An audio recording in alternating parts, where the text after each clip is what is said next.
Everyone experiences intimacy. It's part of being human. But here's what most people wonder privately.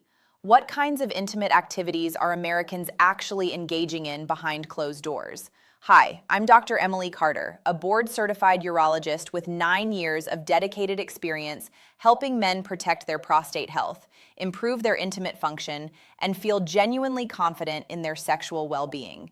And today, I'm walking you through the top 10 intimate activities Americans report engaging in, based on one of the largest, most comprehensive, nationally representative studies ever conducted on this subject. Now, before we dive in, let me ask you something. Where in the world are you watching from right now? Go ahead and drop your location in the comments. I genuinely love seeing this community grow and connect from every corner of the globe. And while you're down there, don't forget to hit that like button, subscribe to the channel, and turn on notifications, because we've got plenty more honest, supportive, and medically accurate men's health content coming your way every single week. And trust me on this, number 9 and number 10 on today's list are going to genuinely surprise you. Here's something critically important I want you to understand right from the start. There is absolutely no single, normal, or correct way to express your sexuality. Far too often, men walk into my office carrying worry and uncertainty. Is it normal that I'm interested in this? Is it strange that my partner suggested trying that? Am I the only person who feels this way? And here's the honest truth. Sexuality is as diverse and individual as fingerprints.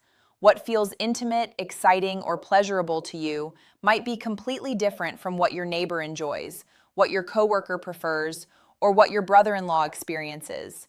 And that diversity is completely okay. It's actually healthy. This research study reveals one profoundly important takeaway. You are not nearly as unusual, strange, or alone as you might believe. Millions and millions of people across America are exploring, experimenting with, and genuinely enjoying a remarkably wide range of intimate activities. And the vast majority of them are perfectly healthy, completely normal, and surprisingly common. The study I'm referencing today surveyed over 2,000 American adults, 975 men, and just over 1,000 women, representing every age group, ethnic background, and demographic category you can imagine. The survey was completely confidential and anonymous, which gave participants the genuine freedom to answer honestly about what they've actually experienced, what they genuinely enjoy, and what they think about various intimate activities. And while the majority of participants, approximately 91%, identified as heterosexual, this research still provides us with a fascinating, revealing snapshot of what Americans are really experiencing and enjoying in their intimate lives. So, let's dive directly into it. The top 10 intimate activities reported by Americans today. Number 10, playful spanking. Here's something that might surprise you right out of the gate. Approximately 30% of Americans openly admit to incorporating spanking, either giving or receiving, into their intimate experiences at some point. From a biological perspective, mild sensory stimulation and pleasure actually activate very similar neurological pathways in your brain, triggering the release of endorphins, your body's natural feel-good chemicals, which significantly heighten arousal and excitement. Emotionally, this kind of activity can range from playful and lighthearted to adventurous to deeply intimate and trusting. It all depends entirely on the couple and their specific dynamic. Practically speaking, this activity is completely safe as long as it's fully consensual between adults. The key is clear communication. Agree explicitly on boundaries, establish safe words if needed, and maintain constant awareness of each other's comfort levels throughout. Number 9, anal intimacy. Yes, I know this one makes some people uncomfortable to discuss, but here's the reality. This activity is far more common than most people realize or want to acknowledge. Research shows that 43% of men and 30% of women report having engaged in this type of intimacy at some point. Biologically, this area of the body contains a high concentration of nerve endings. For men specifically, it can provide stimulation to the prostate gland. For women, the anatomical proximity means stimulation can affect other sensitive areas indirectly. Emotionally, this activity can unfortunately carry social stigma in many communities, But for countless couples who choose to explore it, it represents an expression of deep trust, vulnerability, and mutual exploration. Practically speaking, this activity absolutely requires proper preparation, generous amounts of high-quality lubrication, an extremely slow and patient pace, and constant clear communication between partners to completely avoid any risk of injury, tearing, or significant discomfort. If you choose to explore this, take your time, prioritize your partner's comfort above everything else, and never proceed if either person feels uncomfortable or uncertain. Number 8, public intimacy. Now we're entering genuinely surprising territory. Approximately 43% of people openly admit to having experienced intimate moments in a public location at least once in their lives. From a biological standpoint, the adrenaline rush that comes from the possibility of being discovered or caught actually heightens physical arousal significantly. Your body's stress response and arousal response share similar chemical pathways. Emotionally, for many people, it's specifically the thrill of doing something forbidden or taboo that creates the excitement and appeal. But here's the critical, practical reality. Engaging in intimate activities in public spaces is illegal in virtually every jurisdiction. Being caught can result in criminal charges, mandatory registration as an offender, and genuinely lifelong legal and social consequences. So, if this is something that appeals to you, I strongly encourage you to weigh those very real, very serious risks extremely carefully before acting on any impulse. Number 7, reading erotic literature. This might seem less surprising, but it's still worth discussing. More than 57% of Americans report having read erotic stories or literature at some point, with research showing that women tend to gravitate more toward written erotic content, while men typically prefer visual content like videos. Biologically, sexual arousal isn't purely visual or physical. It's deeply mental and psychological. Your brain is genuinely your most powerful, intimate organ.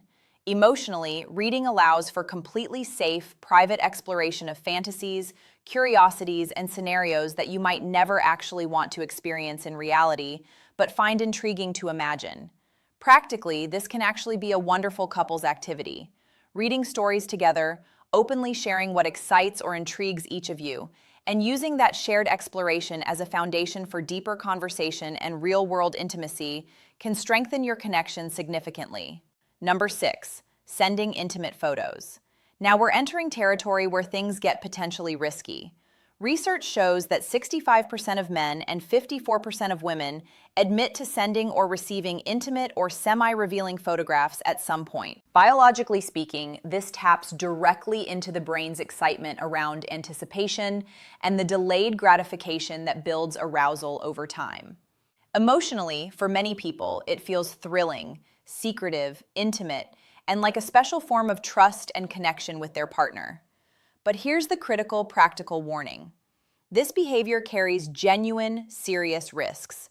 Phones get hacked regularly, cloud accounts get breached, relationships end, sometimes badly, and images that you shared privately years ago can resurface at absolutely any point in the future, potentially affecting your career, your reputation, and your family relationships.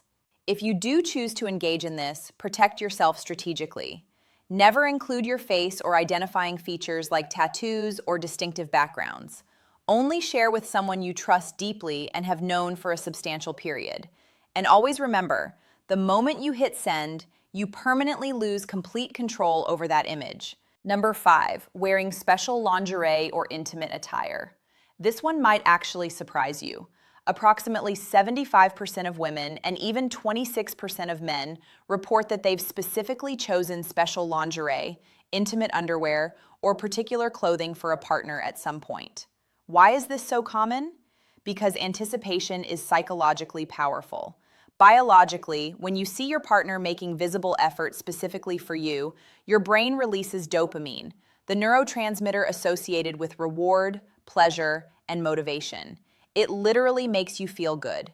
Emotionally, choosing special attire communicates clearly. You're worth this effort. You matter to me. I want to create something special for you.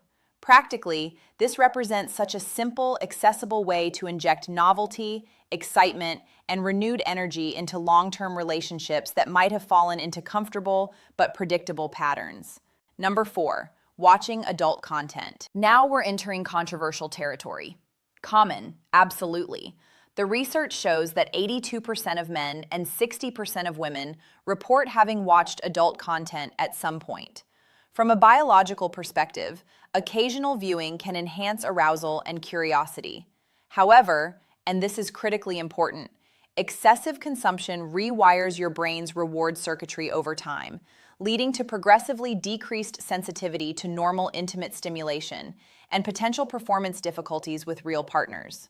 Emotionally, frequent consumption can create deeply unrealistic expectations about bodies, performance, timing, and what intimate experiences should look like. Expectations that real-world intimacy simply cannot meet. Practically speaking, moderation is absolutely the key here. Adult content represents entertainment and fantasy. It is not real life, it's not educational, and it's not representative of healthy intimacy. Genuine, satisfying, intimate connection requires open communication, patience, presence, and emotional connection, not performance or imitation. Number 3, oral intimacy, both giving and receiving.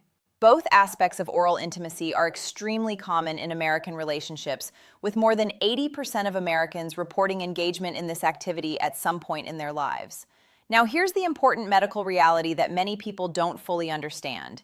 Infections and diseases can absolutely still be transmitted through oral contact, including herpes, HPV, and various other conditions.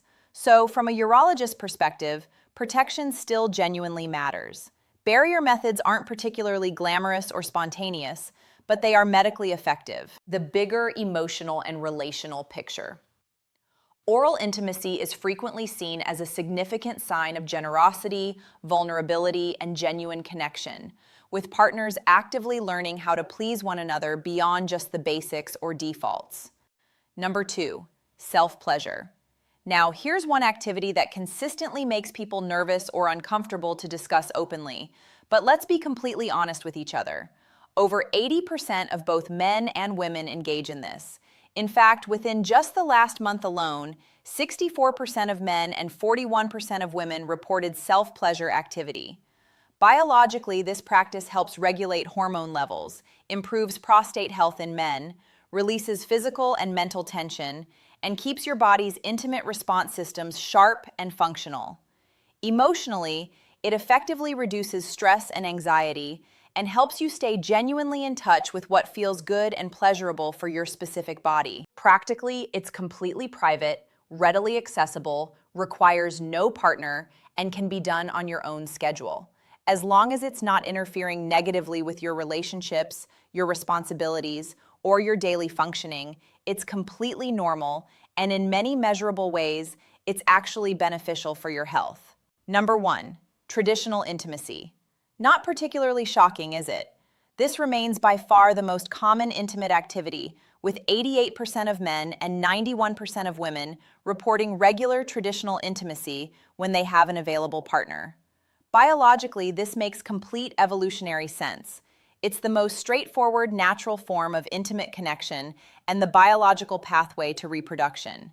Emotionally, it represents closeness, trust, vulnerability, bonding, and deep connection between partners. Practically, it's what most couples naturally default to. But here's something important to understand. The fact that it's expected or common doesn't mean it has to become boring, routine, or unsatisfying. Exploring different positions, maintaining open and honest communication, prioritizing mutual pleasure rather than just completion, and staying curious about each other can keep this fundamental activity fresh, exciting, and deeply fulfilling throughout decades of partnership. So, what should you actually do with all this information? First, talk openly and honestly with your partner. Genuine curiosity combined with clear communication builds trust, deepens connection, and opens doors to exploration that benefits both of you. Second, always prioritize safety. Whether that's protection against infections, caution with digital content, proper physical preparation for any new activities, or clear establishment of boundaries and consent. Third, respect your body and your health. Explore slowly and thoughtfully. Novelty and variety can absolutely be exciting and rejuvenating, but they're most rewarding and satisfying when approached with patience, care, and mutual respect. I want you to hear this message absolutely clearly. There is nothing strange, wrong, or abnormal about you. If you've tried some of these activities, completely normal. If you've never tried any of them, also completely normal. If you're curious but hesitant or uncertain, that's perfectly okay too. Your sexuality is valid. Your desires are a natural part of being human. Your preferences and boundaries deserve respect, both from yourself and from any partner. And here's something else that's critically important. Age does not mean closing the door on passion, intimacy, curiosity, or exploration. Not at all. In fact, some of the happiest, most satisfied couples I encounter in my medical practice are the ones who actively keep curiosity alive. Whether that's through trying new lingerie, sharing stories and fantasies, exploring new activities together, or simply sharing a deeper, more intentional kiss. So here's my direct challenge to you. Talk to your partner tonight. Ask them genuinely what excites them, what they're curious about, what they'd like to explore. Share openly what excites you and what you'd be interested in trying. And remember, success isn't about doing everything on this list or checking off activities like items on a grocery list. It's about creating intimate experiences and connections that make both of you feel genuinely alive, valued, desired, and connected. If you found this video eye-opening, helpful, or reassuring, please hit that like button right now. Subscribe to the channel and consider sharing it with someone who might benefit from a little reassurance that they're not alone in their curiosities or experiences. I'm Dr. Emily Carter, and I'm here to remind you one final time. Your age absolutely does not define your vitality, your capacity for pleasure, or your worth as a partner. Small changes in communication, curiosity, and openness can spark genuinely big transformations in your health, your confidence, and your intimate satisfaction. Take care of yourself. Stay curious.